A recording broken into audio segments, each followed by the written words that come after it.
Welcome back to Politics on France 24. During this second half of the show, we'll continue to focus on France and the global financial crisis. I've been joined in the studio by Harold Howe, Associate Professor of Finance at INSEAD, who trains a lot of the executives in the banking sector, and by Max Keiser, journalist, broadcaster and founder of KarmaBank.com. Gentlemen, many thanks for coming on to Politics.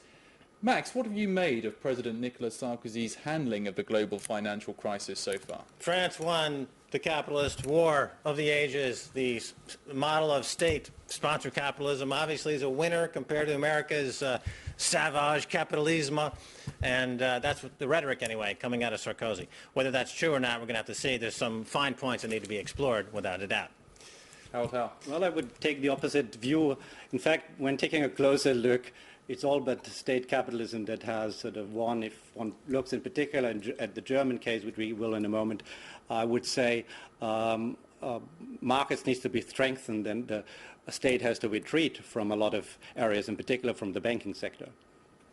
Yeah, well, I mean, the state, in this case, Sarkozy is talking about ways that the state can regulate and come in, and he talks about entrepreneurialism versus straight up and down transactionalism that we've seen on Wall Street, and we'll see how that works out. But in the United States, you can't really say that you have an example of free markets. Don't you think this is a completely artificial distinction, entrepreneurship versus financial markets? The financial markets are, in some of these investment bankers I teach, these are the most entrepreneurial of all. So this distinction that Sarkozy tries to throw up between an entrepreneurial sector of the economy and a financial speculator sector, it's a completely artificial one. Well, I disagree in the United States, for example. It's not entrepreneurial in that you have free market capitalism with supply and demand. For example, the root of the capital system, obviously, is the price of money in the Federal Reserve System, and the interest rates are set by a Politburo there in the Federal Open Market Committee with Ben Bernanke now in charge, and this extends out throughout the entire private banking system where profits are made. And the problem has been the profits have made with relatively zero risk by using interest rate arbitrage, by manipulating interest rates, by setting interest rates below their market value. Obviously, in 2002, 2003, after the 9/11 incident, you had interest rates set artificially low for an extended period of time, and this created tremendous moral hazard. Moral hazard has been cutting and slicing and dicing this economy left, right, and center. A bit more about interest rates, Harold Howe, that President Sarkozy talked a lot about the political necessity to find political will for concerted efforts in the midst of this crisis, and yet it's taken until Wednesday for the central banks themselves to coordinate in a way that the politicians seemingly couldn't with these interest cuts worldwide. Well, I think, first of all, the interest rate policy is no longer in the realm of the politicians. That's now a matter of the central bank. That's the Maastricht Treaty, and you can question, did the central banks cut back too late, too little? That's a touchy debate, but I think the key thing here is that interest rate policy in a liquidity crisis is not the right instrument. What we need now, and that's what the central bank does, is injecting a lot of liquidity by other means, not by interest rate policy. So interest rate policy is a very blunt instrument in the face of a liquidity crisis. Yeah, and the ECB, European Central Bank, they've been very sensitive to inflation, the risk of inflation. They've been keeping rates high. And obviously, they don't want to open up the inflationary genie by dumping rates too low, too quick. And they don't want to be seen as being under the thumb of the Federal Reserve System. And in the Federal Reserve System, in the U.S. banking system, which has really been co-opting the Federal Reserve System, and it has become really what we saw last week was in an attempt to pass the $700 sweetheart deal for Wall Street.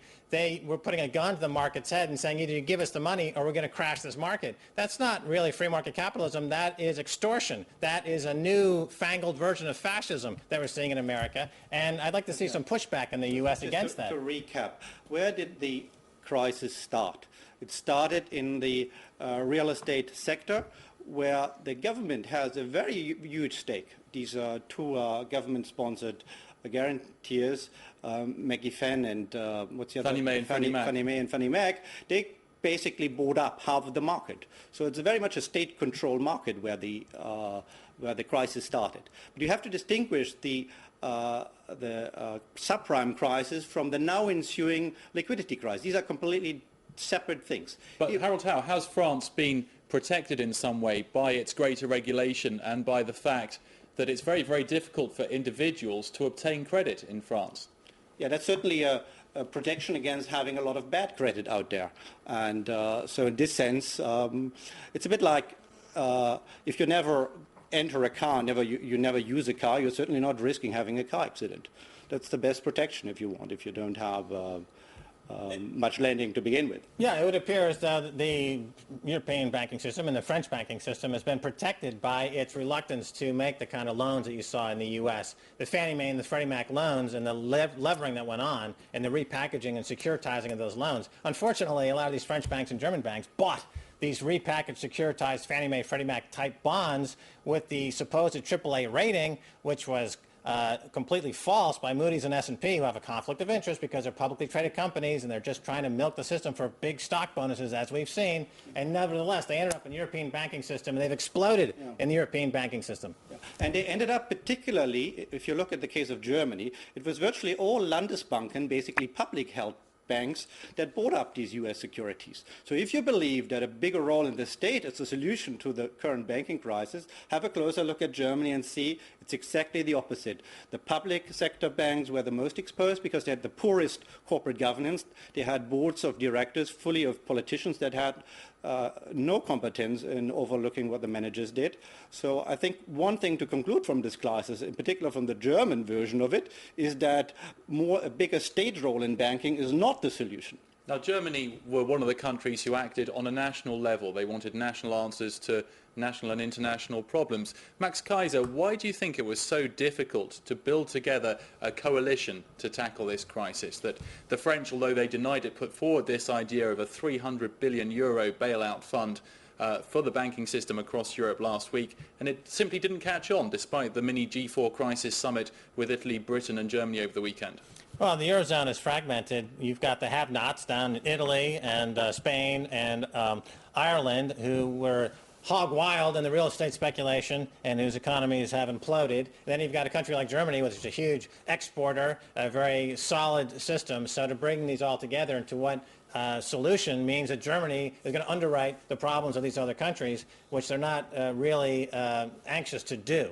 There's very much a lot of fragmentation, obviously, across the eurozone. Yeah, the banking problems are different from country to country. So to agree on overarching plan, master plan, that was too ambitious. And I'm not even sure. There's no one-size-fits-all model. Yeah, and I'm not even sure that it's needed. I mean, we have to keep in mind the first line of defense here is the central bank with this liquidity provision, and it's the fact that we have a central European bank for all European countries, basically leaving aside the UK and Denmark, and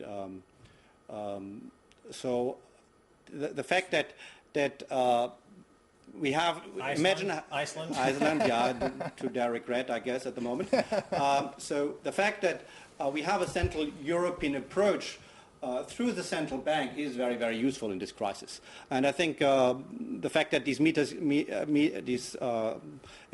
these heads of governments can come together and then, in particular cross-border cases, find a case-by-case solution for bailouts, that's feasible, and I don't think that there need to be an overarching. What is Sarkozy talking about? He's talking about entrepreneurialism, but also a greater role of the state. Is it state entrepreneurialism, or is he schizophrenic?